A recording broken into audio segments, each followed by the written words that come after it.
Good morning, friends. Unit 6 I love you teacher નો last વિડીયોમાં આપણે અહીં સુધી શીખ્યા. My teacher satisfied my curiosity. Now everything around me was full of life, love and joy. ત્યાં સુધી શીખ્યા. હવે નેક્સ્ટ આપણે જોઈએ તો હેલન કેલરના શિક્ષિકા મિસ સુલિવાનને તેમનું જીવન બદલી નાખ્યું. તેમણે હેલનને શબ્દો શીખવવાનું શરૂ કર્યું. પહેલાં તેમણે તેને એક ડોલ આપી અને આંગળીઓના હલનચલન દ્વારા તેમણે તેને સ્પેલિંગ ડોલ કેવી રીતે લખવું તે શીખવ્યું. એ પછી પાણીની ધાર નીચે તેમની હથેળી મૂકી અને વોટરનું સ્પેલિંગ તેમને શીખવ્યું. આવી જ રીતે તેમણે જુદી જુદી વસ્તુઓનો ટચ સ્પર્શ કરીને શબ્દો લખતા શીખવ્યું. જ્યારે હેલનને કંઈ પ્રશ્ન ઊભા થતા ત્યારે તેઓ તેમની આંગળીમાં લખી દેતા. એમના શિક્ષણનો હવે જે બીજો તબક્કો છે, ધ સેકન્ડ સ્ટેજ, એ ખૂબ જ ડિફિકલ્ટ હતો, અઘરો હતો, સ્પર્શેન્દ્રિય પર આધારિત હતો. મિસ સુલિવાન એક શબ્દ બોલે અને તેમના હોઠ અને ગળાને ધીમેથી તેમને સ્પર્શ કરવા માટે કહેતા. આમ હોઠના હલનચલને અને ગળાના કંપનથી હેલન છે બોલતા શીખી ગયા. જ્યારે એમણે તેમની બહેનને બોલાવી અને દોડતી તે તેમની પાસે આવી ત્યારે તેમને ખૂબ જ આનંદ થયો. આવી જ રીતે એમ કે તેમણે તેમની સાથે અભ્યાસ જાણે રમત જેવું તેમને લાગવા લાગ્યું.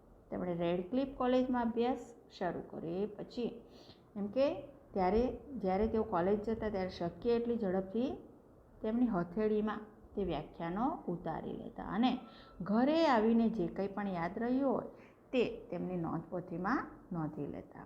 આવી જ રીતે શીખવાનો જે બીજો તબક્કો છે એ ખૂબ જ ડિફિકલ્ટ હતો. તો હવે આગળ આપણે જોઈએ. The second stage of learning was more difficult. શીખવાનો બીજો તબક્કો વધારે અઘરો હતો. It was also based on the sense of touch. એ પણ એમ કે સ્પર્શેન્દ્રિય પર આધારિત હતો. Miss Sullivan would speak a word and ask me to touch her lips and throat slowly. Miss Sullivan એક શબ્દ બોલતા અને મને તેમના હોઠ અને ગળાને ધીરેથી સ્પર્શ કરવા માટે કહેતા. I learn to speak through the movement of the lips and the vibration in the throat. હોઠના હલનચલન, વાઇબ્રેશન એટલે હલનચલન, અને મૂવમેન્ટ એન્ડ વાઇબ્રેશન, હોઠના હલનચલન અને ગળાના કંપનથી હું બોલતા શીખી. આવું હેલન કેલર કહે છે. વાઇબ્રેશન મીન્સ કંપન અને મૂવમેન્ટ એટલે કે હલનચલન. When I uttered my first word it gave me boundless delight. Boundless એટલે કે અમર્યાદિત, ખૂબ જ. જ્યારે એમ કે હું મારો પહેલો શબ્દ બોલી ત્યારે મને ખૂબ જ આનંદ થયેલો. Now I started talking with my toys, stones, trees and birds in the garden. અને એ પછી તો હું મારા રમકડા, કાંકરા અને બાગમાં વૃક્ષો અને પક્ષીઓ સાથે વાતો કરવા લાગી. I felt amazed and delighted as my sister ran to me when I called her and my dog obeyed my commands. Obey એટલે કે પાલન કરવું, કમાન્ડ્સ એટલે કે આદેશ. I was able to speak. It was a miracle. Miracle means ચમત્કાર. મેં જ્યારે એમ કે મારી બહેનને બોલાવી અને તરત જ મારી પાસે દોડતી આવી ત્યારે મને ખૂબ જ આશ્ચર્ય અને આનંદ થયો. ઉપરાંત મારો કૂતરો મારી સૂચનાઓનું પાલન કરતો હતો અને એમ કે જ્યારે મને થયું કે હું હવે બોલી શકતી હતી તો એ મારા માટે એક મિરેકલ, ચમત્કાર હતો. When I studied seriously, it seemed more like play than work. જ્યારે હું ગંભીરતાપૂર્વક અભ્યાસ કરતી ત્યારે પણ મને એ કામ કરતાં એમ કે રમત જેવું વધારે લાગતું. Whenever everything delighted or interested me, Miss Sullivan would talk about that as if she were a little girl herself. જ્યારે એમ કે મને આનંદ થાય અને રસ પડે ત્યારે મિસ સુલિવન જાણે કે પોતે જ એક નાની છોકરી હોય એમ એ વિશે વાત કરતા. She taught subjects like science by making it so interesting that I remembered everything. અને તેઓ એમ કે વિજ્ઞાન જેવો વિષય પણ એમ કે એટલા રસથી અને એટલા એમ કે ઇન્ટરેસ્ટથી મને શીખવતા કે તેમણે શીખવેલું મને બધું જ યાદ રહેતું. Finally, my teacher began teaching me to read. I first read later and later on read with braille. છેવટે એમ કે મારા શિક્ષિકાએ મને વાંચતા પણ શીખવવાનું શરૂ કર્યું. મેં પ્રથમ ઊભા અક્ષરો વાંચ્યા અને ત્યાર પછી બ્રેલ સાથે વાંચ્યું. બ્રેલ એક લિપિનું નામ છે, બ્રેલ લિપિ. બ્રેલ લુઈસ બ્રેલ નામની એક વ્યક્તિ હતા કે જેઓ પણ અંધ હતા. જોકે તેઓ એમ કે જન્મથી અંધ નહોતા, પરંતુ જ્યારે તેઓ આ એક નાનકડી બાબત તમને શીખવવું કહું ફોર યોર ઇન્ફોર્મેશન કે તેઓ એમ કે એમના પિતાજીના કારખાનામાં એકવાર ગયા ત્યારે એક નાઇફ એટલે કે છરી સાથે રમવા લાગ્યા. રમતા રમતા એ છરીને ઉછાળવા લાગ્યા એટલે એ છરી છે એમની એક આંખમાં વાગી ગઈ અને એ આંખમાં એમ કે ઇન્ફેક્શન થયું અને એની કારણે એમની એક આંખ ચાલી ગઈ. એક આંખનું ઇન્ફેક્શન એમને બીજી આંખમાં પણ થયું અને એને કારણે બીજી આંખ પણ એમની દ્રષ્ટિહીન થઈ ગઈ અને આમ તેઓ અંધ થઈ ગયા. તેમણે અંધ વ્યક્તિઓ વાંચતા લીખતા શીખે એ માટે એક લિપિની શોધ કરી અને એ લિપિનું નામ પડ્યું બ્રેઇલ લિપિ. એટલે કે લુઈસ બ્રેઇલે શોધી એટલે એ લિપિનું નામ પડ્યું બ્રેઇલ લિપિ. I learned to write with both ordinary as well as braille typewriter. I was well on my path to becoming a well-educated person. I was provided all the possible opportunities to develop my abilities and I made the maximum use of them. છેવટે એમ કે મારા શિક્ષકાએ મને વાંચતા શીખવવાનું શરૂ કર્યું. મેં પહેલાં એમ કે રેઇઝ એટલે કે ઊભા અક્ષરો વાંચ્યા અને પછી બ્રેઇલ સાથે વાંચ્યું. હું બંને રીતે લખવાનું શીખી, સામાન્ય અને બ્રેઇલ લિપિ. એક સારી શિક્ષક વ્યક્તિ બનવા હું મારા માર્ગે સારી રીતે આગળ વધતી હતી. મારી ક્ષમતાઓને કેળવવા મને શક્ય એટલી બધી જ તક પૂરી પાડવામાં આવી અને મેં તેનો શક્ય એટલો મહત્તમ ઉપયોગ કર્યો. I developed a great confidence and I even visited the President Cleveland at the White House.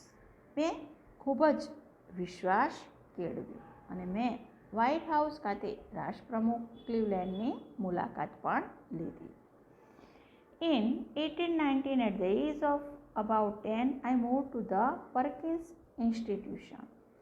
વર્ષ 1890માં 10 વર્ષની ઉંમરે મેં પર્કિન્સ ઇન્સ્ટિટ્યુશન એટલે કે સંસ્થામાં હું ગઈ. Here my teacher Annie Sullivan continue to teach me. અહીંયા પણ એમ કે મારા શિક્ષિકા એની સુલિવાન મને શીખવવાનું એમ કે ચાલુ રાખ્યું. આઈ could make friends with other blind children here. My loneliness began to disappear and my progress of learning improved quite well. I learned Latin, German and arithmetic. મારી અહીં એમ કે મેં બીજા પણ અંધ બાળકોને મારા મિત્રો બનાવ્યા. મારી એકલતા અહીંયા એમ કે ડિસઅપિયર ગાયબ થવા લાગી અને ભણવાની મારી પ્રગતિ છે એ ખૂબ જ સારી રીતે વધવા લાગી. મેં લેટિન, જર્મન અને અંકગણિત જેવા વિષયો પણ શીખ્યા. લેટિન અને જર્મન ભાષા પણ તેઓ અહીંયા શીખ્યા. In 1896, I moved into the Cambridge School for Young Ladies in મસાચ્યુસેટ્સ. અહીંયા એમ કે 1896માં હું મસાચ્યુસેટ્સમાં આવેલ યુવા સ્ત્રીઓની કેમ્બ્રિજ શાળામાં ગઈ. This was really a great achievement for a lady like me who was blind, deaf and could barely produce sound for communication. મારા જેવી સ્ત્રી કે જે અંધ અને બહેરા હોય તેમજ વ્યવહારમાં ભાગ્યે જ બોલી શકતા હોય તેના માટે ખરેખર આ સ્થળ એમ કે મોટી એચિવમેન્ટ સિદ્ધિ સમાન હતું. I began writing poems and stories. મેં અહીંયા એમ કે કવિતાઓ અને વાર્તાઓ લખવાનું પણ હું અહીંયા શીખી. Shortly before my examination I lost my father. મારી પરીક્ષાના થોડાક જ દિવસ સમય પહેલાં જ મેં મારા પિતાને ગુમાવ્યા. Although emotionally disturbed I did my best in examination. કે લાગણીની દ્રષ્ટિએ ખલેલ પહોંચી હોવા છતાં પણ મેં પરીક્ષામાં શ્રેષ્ઠ દેખાવ કર્યો. એમના પિતાજી એમ કે પરીક્ષાના થોડા સમય પહેલાં જ અવસાન પામ્યા, એમ છતાં એમ કે તેમણે પરીક્ષા આપી અને પરીક્ષામાં પણ એમણે શ્રેષ્ઠ દેખાવ કર્યો. My teacher could not accompany me to the examination hall. મારા શિક્ષિકા મને પરીક્ષા ખંડ તરફ સાથ ન આપ્યો, એટલે કે પરીક્ષા ખંડમાં તેઓ મારી સાથે નહોતા. Their teacher spelled out the question in my hand and I typed out the answer. ત્યાં એક શિક્ષિકાએ મારા હાથમાં પ્રશ્ન લખ્યો અને મેં જવાબો ટાઈપ કર્યા. When the result was declared, I was so full of joy to hear that I had passed all the subjects. જ્યારે એમ કે પરિણામ જાહેર થયું ત્યારે મેં જાણ્યું કે હું બધા જ વિષયોમાં પાસ થઈ ગઈ છું. તેથી હું ખૂબ જ ખુશ થઈ ગઈ. I remember my first day at the Redcliffe College in 19.